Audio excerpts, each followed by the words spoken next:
we're going camping.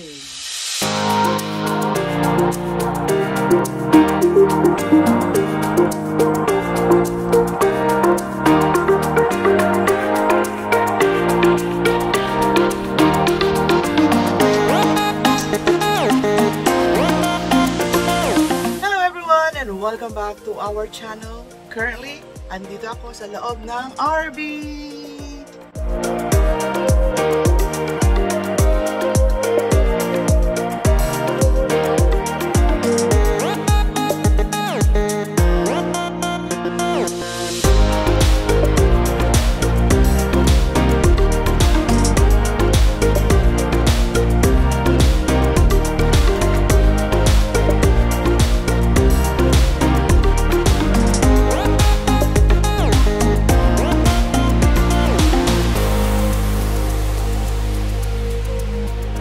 First time namin magka-camping na naka-RV. So, we thought ma-experience namin. So, we rented this four-person capacity RV. At we're going camping. We're going to Benjamin's Camping Ground or Camping Resort. It's actually perfect para sa apat. Madami siyang cabinets. So, you can put all your clothings there because pagka gumagalaw yung sasakyan, hindi pwede na may mga nakalagay sa counter. So, this is the stove. May stove dito. Yan, pwede ka magluto. And this is actually the sink.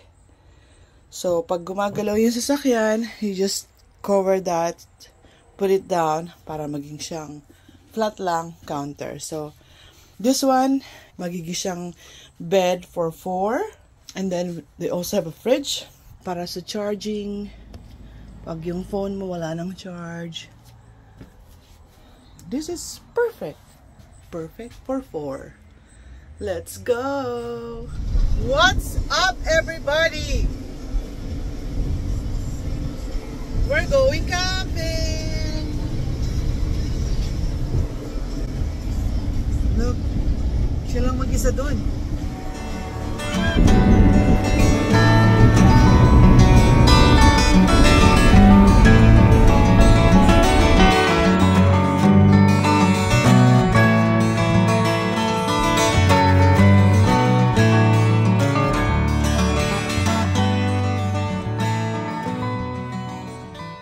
So, sa mga nagtatanong, hindi naman mahal mag-rent pala ng RV. Napapamahal lang dahil sa mga add-ons. So, magdadrive ako. We're returning our RV, the rented RV. So, kailangan mag-drive ako para susundan ako ni Mel. And then, going back para mag-drive na lang kami together. So, sa mga gustong mag-camping pero ayaw mag-tent, maganda rin yung experience yung mag-RV. Mag-rent lang muna kayo in the beginning siguro. Kasi si Abby sabi niya, it's a nice experience camping na naka-RV kasi meron kang air conditioner pag mainit na kasi yung weather these days sobrang init, so at least meron kaming space for AC, nakatulog ka ng maayos, nang hindi ka nilalamok. Although syempre pag lumabas ka ng RV puputaktihin ka ng lamok. Ayun kasi yung ayaw ko eh. Anyways, camping is nice kasi it's, you know, you are experiencing nature, you're nature bathing, healthy yon. Pero dun nga sa mga ayaw mag-camping dahil ayaw mag-put up ng tent kasi you know, lalo na pag hindi pop-up tent yung gamit nyo, subukan yung mag-RV. So, yung na-rent namin na to, it's $250 per night or per day. So, para ka lang nag-hotel, right? And, napamahal lang yung mga add-ons katulad ng cleaning fee. Yung may service fee, merong, syempre may tax and everything. So, yung 250 mo, naging 560 na. So, mas mahal pa yung mga add-ons kaysa dun sa actual rental nung vehicle, nung RV.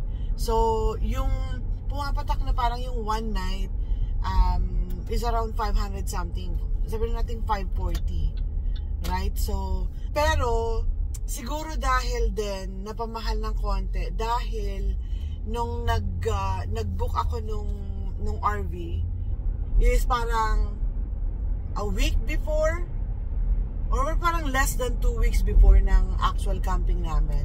So, medyo tight na siya. So, tingnan nyo kung talagang decided kayo mag-camping. I-book nyo na siguro mga 4 weeks before the actual camping date nyo. So, try it! Pero nagustuhan namin. It's nice. Although hindi ako nag-drive, si Melan nag-drive, you can only see the back pagka nagbaback,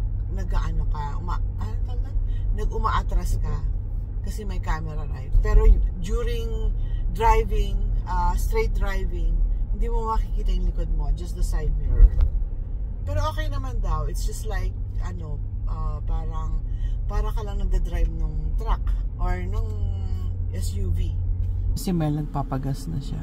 By the way, diesel lang yan. So, mura naman yung gas. Yes. Kailangan full tank pag sinuli namin, otherwise they're gonna charge us $250. So yun lang. So try it because we did and we liked it. Okay, see you. Goodbye. Happy camping.